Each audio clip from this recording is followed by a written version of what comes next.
खोल आहे रे, केवढं खोल आहे. भूषणला म्हणा थांबावं, भूषणला थांबायचं ना.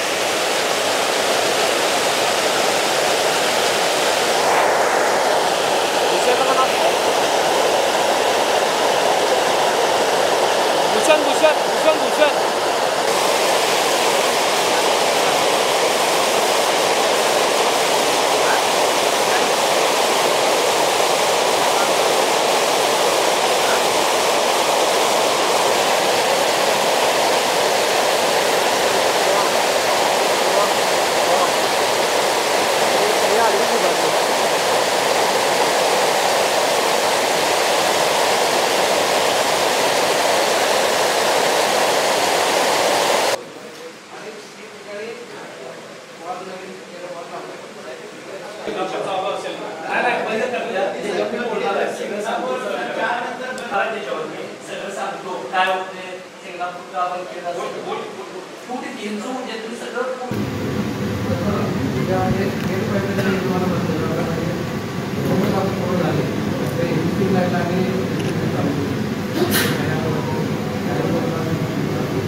एक महिन्यानंतर कुठेही पाण्याचं आंदोलन होणार नाही असं ठरवूया. आज तारखेचे 15 तारखेला आम्ही परत एकदा इकडे यायची गोष्टी करतो. बघू आपण झाले का 15 तारखेला, आणि आम्ही नागरिकांनाही आवाहन करू, आले का सांगा आम्हाला ते सोल्युशन. त्याच्यासाठी काय तिथे लागणार आहे का?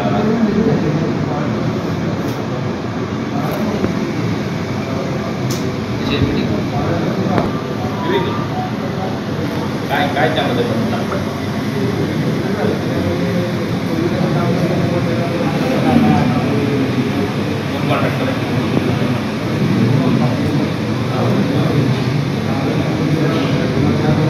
थांबले का चालू आहे? तरी देखील आणि हा प्रश्न वेगळा म्हणून साहेबांनी डायरेक्ट सांगितलं की हे पत्र देऊन टाका आणि पैसे देऊन टाका. म्हणजे पैसे देऊन इकडे आले किंवा आम्ही देतो करतो म्हणून ऑलरेडी शासनाने केंद्रात दिलेले हा वेगळा आहे. आता अंतर्गत बाबा तुमच्या सुविधासाठी महापालिकेचे पैसे नाही, विशेष आणण्यासाठी तुम्ही केलंय ऑलरेडी, हे सांगाल काय ना आपण एक महिन्याला पुन्हा पाणी करणे असं या ठिकाणी थेट पाईपलाईनच्या पाण्याची या ठिकाणी पाहणी केली. नेमका काय आढावा या ठिकाणी घेतला? आज भारतीय जनता पार्टीच्या वतीनं आम्ही सर्व पदाधिकारी आणि कार्यकर्ते कोल्हापूर शहराला थेट पाईपलाईनचं पाणी मिळणार म्हणून 13 वर्ष प्रलंबित असलेल्या या योजनेला भेट देण्यासाठी आलेलो आहे. या योजनेसाठी केंद्र सरकारकडून 60% हिस्सा, महापालिकेकडून 20% हिस्सा आणि महाराष्ट्र शासनाकडून 20% हिस्सा अशा पद्धतीची ही योजना होती. खरं पहिल्यांदाच मला आपल्याला या ठिकाणी समजावून सांगायचं आहे की मी कोणतंही श्रेय घेण्यासाठी या ठिकाणी भेट देण्यासाठी आलेलो नाही. फक्त कोल्हापूरमध्ये गेल्या 2-3 महिने खूप मोठ्या प्रमाणात पाण्याची वानवा सुरू आहे. खूप मोठ्या प्रमाणात महिला रस्त्यावरती घागरी घेऊन आंदोलन करतायत आणि त्याचं समाधान शोधण्यासाठी आम्ही इथं सगळी मंडळी आलेलो आहोत. या योजनेची दिवाळीमध्ये अभ्यंग स्नान करून ही योजना पूर्ण झाली अशी ग्वाही माजी पालकमंत्र्यांनी दिलेली होती.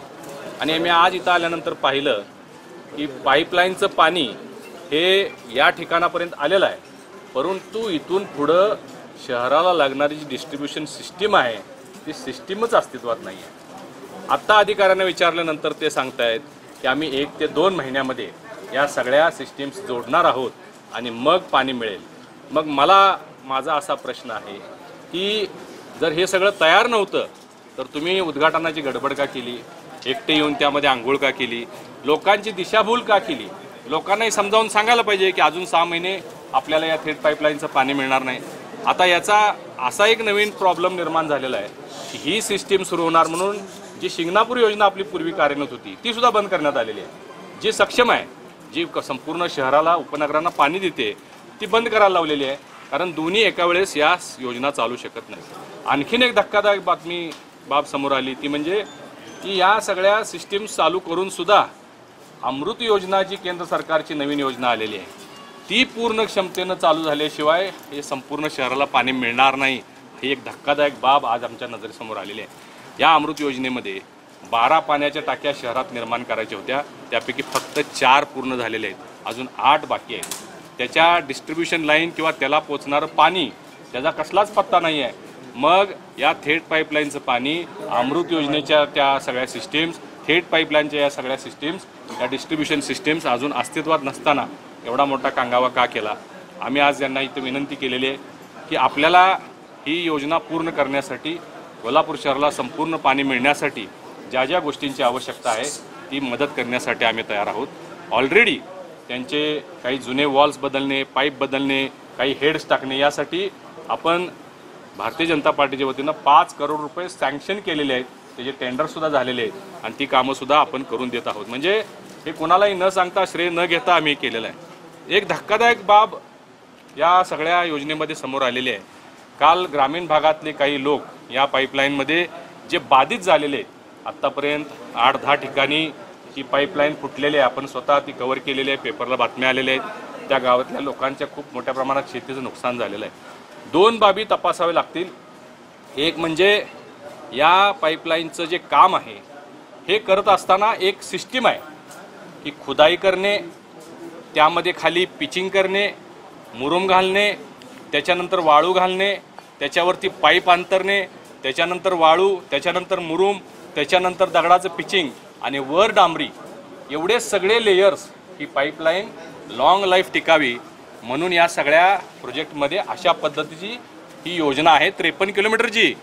परंतु ग्रामस्थांनी असं सांगितलं की तिथं फक्त चर खुदाई केली, पायपा टाकल्या आणि मुजवलेला आहे. तर याचा तपास झाला पाहिजे, तर त्याची सुद्धा चौकशी झाली पाहिजे. दुसरी एक बाब ग्रामस्थांनी समोर आणलेली आहे ती म्हणजे ही जी पाईपलाईन पूर्ण आहे ती स्पायरल पाईपलाईन पाहिजे होती. स्पायरल म्हणजे आत त्याच्यामध्ये रिंग असतात जेणेकरून ती स्ट्रेंथनिंग म्हणजे मजबूत असते. परंतु इथं जो काम कारभार झालेला आहे त्यामध्ये प्लेटा इथं आणल्या गेल्या, जाग्यावर त्या प्लेटा ब्लेंड केल्या गेल्या आणि त्याची पाईप तयार करून ती त्यामध्ये जमिनीत पुरली गेलेली आहे. हे 2 अतिशय धक्कादायक आणि काहीतरी गौडबंगल असलेल्या बातम्या आमच्या समोर आलेल्या आहेत. आणि त्यामुळं मी केंद्र सरकारकडं प्रधानमंत्री मोदीजी, गृहमंत्री अमित शहा आणि या विभागाचे जे प्रमुख मंत्री असतील त्यांच्याकडं याच्या चौकशीची मागणी करणार आहे.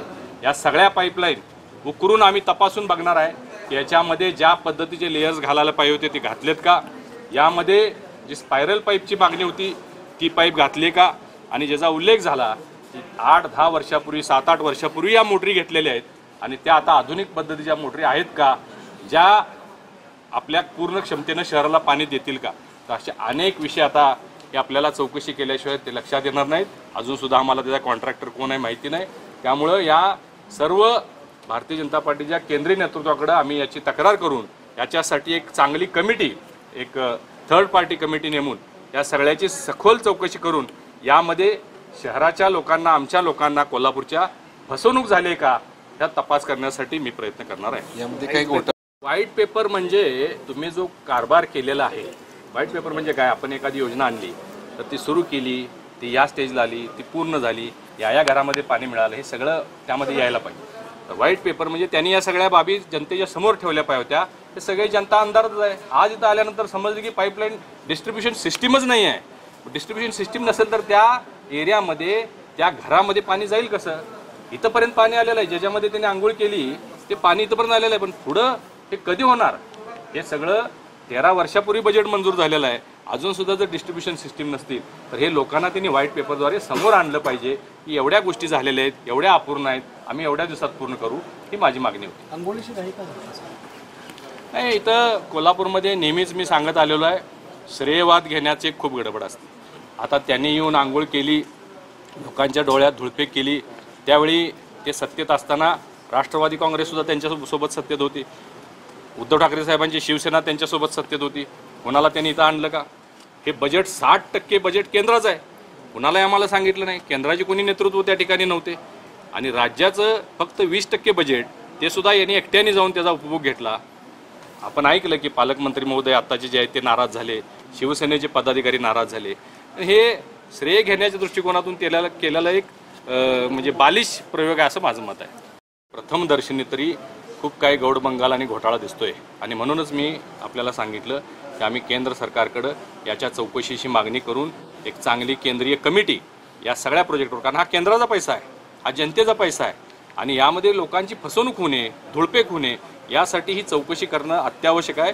केंद्रीय समिती यावर नेमून त्याची चौकशी केली जाईल. नाही, आज या ठिकाणी तुम्ही भेट दिलात, मात्र 13 वर्षात 8 अजून टाके अपूर्ण आहेत. 4 टाक्यांचं बांधकाम माहिती पूर्ण झालेलं आहे आणि अजूनही सप्लाय पुरवठाची हे नाही आहे. नेमकं सप्लाय कसा करायचा या संपूर्ण प्रकारावर अधिकाऱ्यांच्यावर दबाव आहे का अधिकाऱ्यांचं मौन आहे? अधिकाऱ्यांच्यावर मग कारवाई काय मागणी? नाही, हे पहा, नेहमीच ते सत्तेत राहिलेले आहेत, मंत्री राहिलेले आहेत, त्यामुळे निश्चितच अधिकाऱ्यांच्यावर त्यांचं दडपण असणं हे स्वाभाविक आहे आणि म्हणून आज ते बोलत नाहीत तेव्हा त्यांना बोलण्याला मर्यादा आहेत. म्हणून आणि आम्ही सुद्धा कधी या सगळ्या गोष्टीचं श्रेय घ्यायचं नाही, कारण आम्ही आलो की ते म्हटले असते, त्यांचा स्वभाव एकदम बालिश आहे की ते म्हटले असते की बघा हे श्रेय घेण्यासाठी गेलेले आहेत, म्हणून आम्ही यामध्ये भाग घेतला नाही. परंतु आज परिस्थितीच अशी निर्माण झाली की ह्याची माहिती लोकांच्या समोर गेली पाहिजे, यासाठी आम्ही आज या ठिकाणी आलो. आता तुम्ही पाहणी केली आहे, आता संपूर्ण पाहणी केल्यानंतर आता जे पाणी जे आहे पूर्ण शहराला मिळालं पाहिजे ते किती वेळ लागण्याची शक्यता आता वाटते आत्ताच्या परिस्थितीवर? आता शहरात पाणी तुरळक म्हणजे 100% द्यायचं असेल तर 2% ठिकाणी जात असेल असं अधिकाऱ्यांचं मत आहे. वस्तुस्थिती माहिती नाही, परंतु हे जे 98%, 95%, 90% पाणी जे द्यायचं आहे ह्यांचं मत आहे की 1 महिन्यामध्ये आम्ही पूर्ण करू. आता आज तारीख 13 मार्च आहे, 15 एप्रिलला आम्ही पुन्हा एकदा या ठिकाणी व्हिजिट करणार आहोत आणि हे जे यांनी अधिकाऱ्यांनी सांगितलेलं की आम्ही सगळ्या सिस्टीम्स चालू केल्या, त्या पोचल्या आणि पोचल्या का नाही आम्ही तिथं जाऊन बघणार. जर एरिया वाईज त्यांनी आता सांगितलं 11 ठिकाणी डिस्ट्रीब्युशन सिस्टीम, यात अमृतचा उल्लेख का केला जातो? अमृत ही योजना नवीन आहे, वेगळी आहे, त्याचं आणि याच्यामध्ये सांगड का घातली जाते हे मला अजून कळलेलं नाही आहे. अमृत ही योजना वेगळी केंद्र सरकारची योजना आहे. ते आता म्हणतात की आम्ही थेट पाईपलाईन आणि अमृत योजना मिक्स करून आम्ही डिस्ट्रीब्युशन करू. हा काय मूळ प्लॅन नाही आहे. तर या सगळ्या आता 1 महिन्यानंतर आम्ही परत एकदा व्हिजिट करू, त्यावेळी त्यात खुलासा केला जाईल.